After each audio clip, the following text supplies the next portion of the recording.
It is true that we are off track on the achievement of both SDGs and also climate action.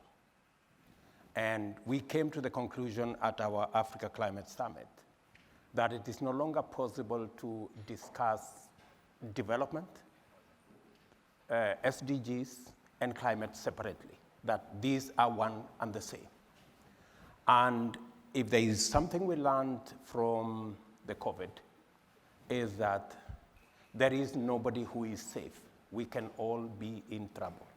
We've had too much focus on the problem rather than on what possibilities there exist for us to craft innovative, creative ways of getting to the solution.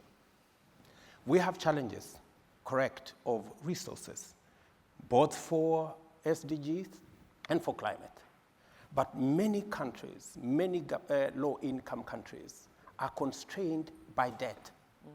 And because of debt distress, and we talk about debt distress, 10 countries are already over the cliff in debt distress. About another 52 are highly at risk of debt distress. We are making the proposal that if we have at all to have the chance to be on track on both climate and SDGs, we need to support these countries, extend their tenure of sovereign debt, and give them a grace period.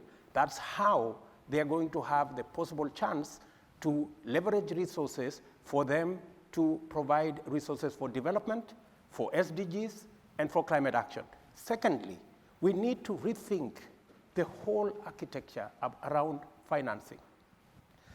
I think it is defeatist for us to assume that there is nothing we can do about the current financial crisis that is facing our globe. That's why we are proposing that it is possible for us to reform the international financial architecture, the international financial institutions, for them to provide additional concessional financing for us the same way we got together and found money using SDRs for COVID. We can also find money using SDRs for climate so that we can deal with the possibilities of making sure that resources are found. And finally, innovative. There is a lot of innovation around technology. The current financial system was figured out in 1945. Are we saying in the 21st century we cannot figure out a financial architecture that is sensitive to the current situation where we have vagaries of climate, where we have challenges of development, and where many countries are actually in huge debt? I say differently, we can figure out a different financial architecture that serves the purposes of our moment.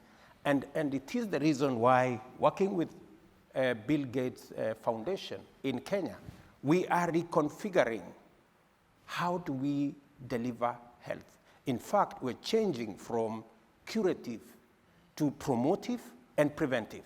And on Monday next week, we will be launching our community health promoters, where in every community, every 100 households will have a community health promoter equipped so that we can promote health from the bottom going up. Well, let me build on that for a moment. Just hold that thought, because